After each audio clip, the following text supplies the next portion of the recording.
like a Hellcat.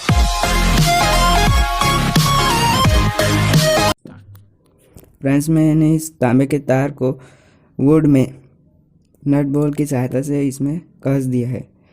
और इस तार में जो कॉपर का तार है उसमें मैंने फाइबर स्लीव लगा दिया है ताकि ये जले ना। इसकी टेस्टिंग देखिए। बस आप इसकी टेस्टिंग देखिए।